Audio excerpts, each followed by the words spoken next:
9 марта очень давно, в общем-то 201 год назад, родился Тарас Григорьевич Шевченко.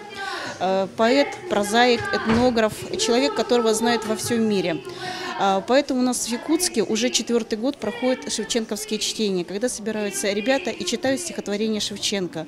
И очень отрадно, что читают его не только на родном, да, на языке, на котором он писал, но и на русском, и на якутском языке, и на разных языках народов, в общем-то, нашей республики. Бывали славы вольным воле, все это минуло, остались лишь курганы в поле. Те высокие курганы, где лежит зарыто тело белое казачье с головой разбитой. И темнеют те курганы, словно скирды в поле, и лишь с ветром перелетным шепчется про волю. Села возле хаты, звезда вечерняя встает, и дочка ужин подает, а мать совет желает дать ей, да соловей друг не дает.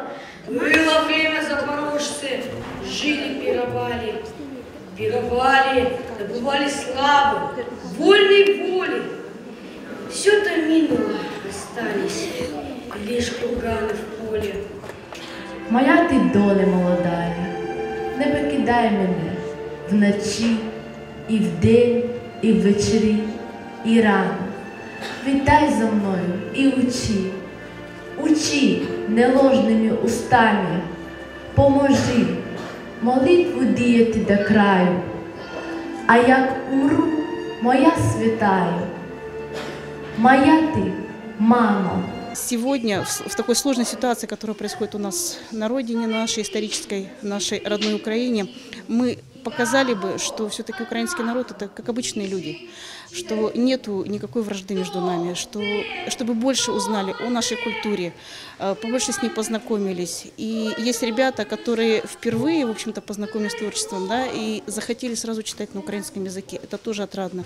Язык красивый, певучий, поэтому, конечно, вот для нас это очень приятно. Я прочитала стихотворение «Плач Ярославны». Мне очень понравилось, и я была рада, что я читала единственное такое стихотворение. И это стихотворение было очень грустное, и после выступления мне хотелось плакать, потому что я понимала горесть этой Ярославны, жены князя Игоря. И я рада, что выбрала именно это стихотворение. Мне оно пришлось очень по душе, и по моему характеру тоже. Это показ патриотизма, потому что я сама беженка из Украины, совсем недавно приехала, и я поняла, насколько я люблю свою страну, и очень такие общины помогают людям, и мне очень понравилось, что здесь есть такие вот конкурсы, которые проводятся, и что здесь отношение к таким национальностям совсем хорошее и толерантно относится ко всем национальностям. Младшая группа, это с 1 по 4 класс, я бы сказала, что действительно очень великолепно читают стихотворения ребята, очень проникновенно, очень душевно.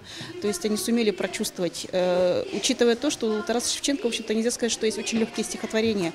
Они все очень глубокие, они с болью написаны, потому что человек, который, будучи крепостным, да, и волю получил только уже под 30 лет, немного пробыв вольным человеком и опять был сослан в солдаты, то есть он практически всю жизнь был подневольным, поэтому у него не может быть такая легкая лирика.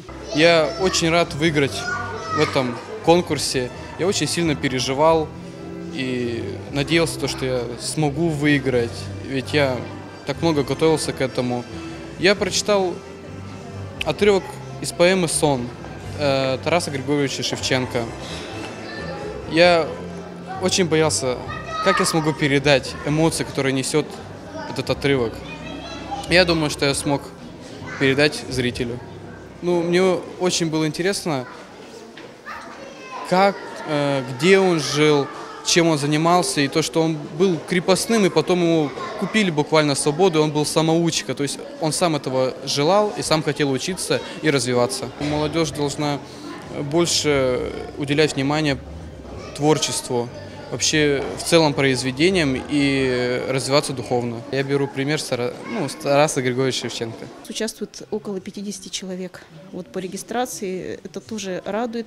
Ребята не только из города Якутска, и с Максоголоха приехали, из Табагинской школы есть, поэтому, в общем-то, конкурс у нас расширяется, надеюсь, что и дальше будет продолжать расти размах этого, в общем-то, конкурса. Восприятие Тараса Григорьевича Шевченко, вообще восприятие украинской культуры в целом.